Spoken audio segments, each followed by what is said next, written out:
Hola, ¿cómo están? Me llamo Uriel Bermúdez y sean bienvenidos una vez más a esta sección llamada ¿Qué pensaba? Una sección donde observamos y analizamos detenidamente todo lo que se esconde detrás del pensamiento de los más grandes mastodontes de la filosofía occidental y global.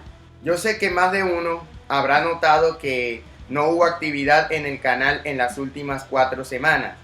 Esto se debe a que yo decidí tomarme un breve descanso, ya que me sentía demasiado presionado y de verdad pensé que era mejor tomarme, aunque sea un pequeño descanso, para volver con las pilas recargadas, como quien dice, a seguir creando contenido. Dicho lo anterior, en el episodio de hoy vamos a hablar sobre el pensamiento filosófico de David Hume, uno de los más grandes representantes del empirismo. Entonces, ¿qué era lo que pensaba David Hume?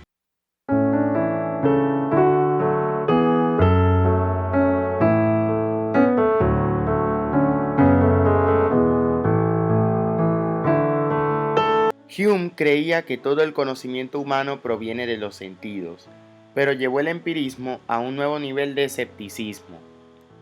Argumentó, de acuerdo con la visión empirista, de que todo conocimiento se deriva de la experiencia sensorial, pero aceptó que esto tiene implicaciones que normalmente no son aceptables para los filósofos. Escribió, por ejemplo, abro comillas, Locke divide todos los argumentos en demostrativos y probables.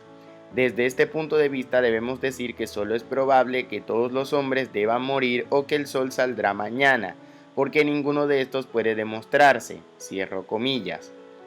Hume pensó que podemos formar creencias sobre aquello que se extiende más allá de cualquier experiencia posible, mediante el funcionamiento de facultades como la costumbre y la imaginación, pero se mostró escéptico sobre las afirmaciones de conocimiento sobre esta base.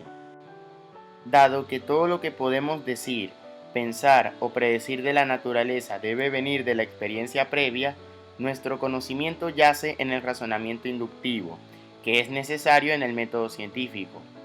No obstante, las inferencias del razonamiento inductivo, según Hume, presuponen que se puede confiar en los actos pasados como regla a partir de la cual se puede predecir el futuro.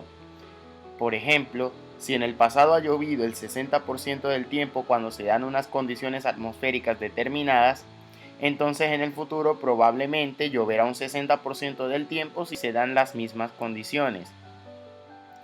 Pero aún queda el problema de cómo justificar tal inferencia. Este principio de uniformidad no es evidente por sí mismo. En esto Hume sugirió dos posibles justificaciones, que, sin embargo, rechazó.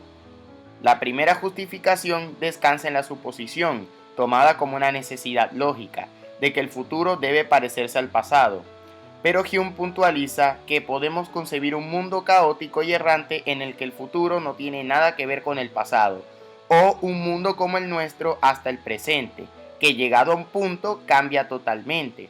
Así que nada hace que el principio de inducción sea una necesidad lógica. Y la segunda justificación, más modesta, apela a los éxitos anteriores de la inducción.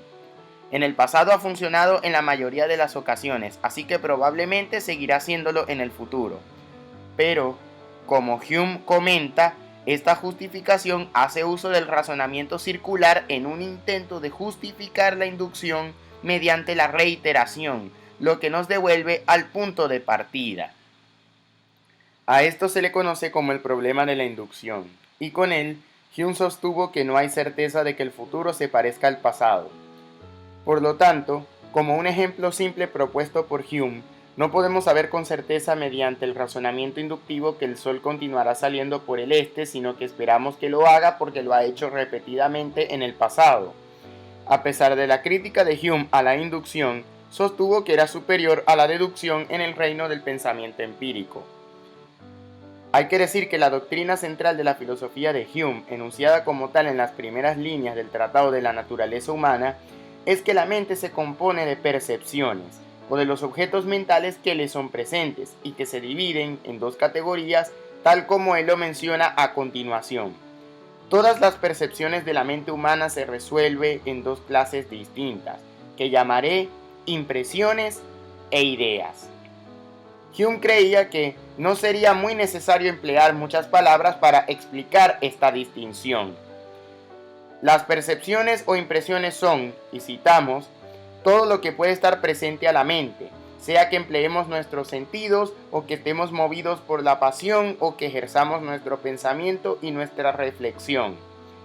Mientras que las ideas son impresiones débiles. Por ejemplo, experimentar la dolorosa sensación de tocar el mango de una sartén caliente es más contundente que simplemente pensar en tocar una sartén caliente. Es por ello que Hume diferencia entre las percepciones de la mente cuando alguien siente algo y cuando posteriormente evoca en la mente esta sensación o la anticipa en su imaginación.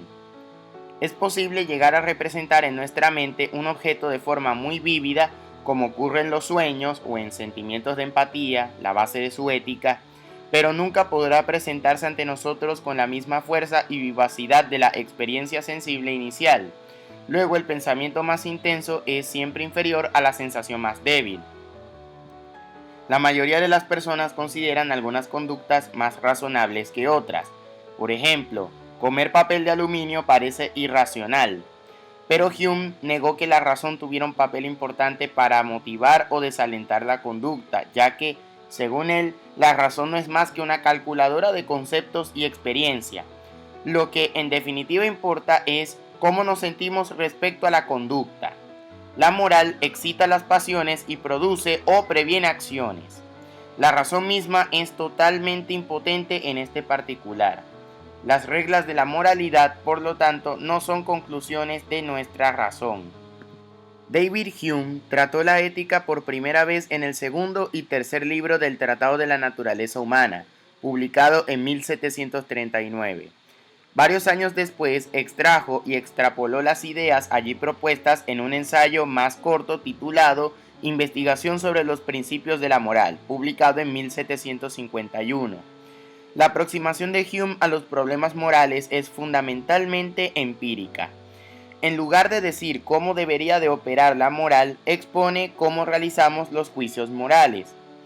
Tras proporcionar varios ejemplos, llega a la conclusión de que la mayoría, si no todas, de las conductas que aprobamos tienen en común que buscan incrementar la utilidad y el bienestar público. Al contrario que el también empirista Thomas Hobbes, Hume declara que no solo realizamos juicios morales teniendo en cuenta nuestro propio interés, sino también el de nuestros conciudadanos. Hume defiende esta teoría de la moral al asegurar que nunca podemos realizar juicios morales basándonos únicamente en la razón. Nuestra razón trata con hechos y extrae conclusiones a partir de ellos, pero no nos puede llevar a elegir una opción sobre otra. Solo los sentimientos pueden hacerlo. Este argumento contra la moral fundamentada en la razón forma parte hoy en día de los argumentos antirrealistas. La razón es y solo puede ser la esclava de las pasiones y no puede pretender otro oficio más que servirlas y obedecerlas. La filosofía moral de Hume es naturalista al no basarla en fuentes de autoridad religiosas. David Hume identifica dos sentimientos humanos naturales donde cree que se sustenta la raíz de la ética: la bondad y la compasión. Aprobamos actos bondadosos a los que llamamos virtudes, que son útiles o agradables para la persona y los demás. La compasión es la capacidad humana de recibir la impresión de los sentimientos y creencias de otras personas.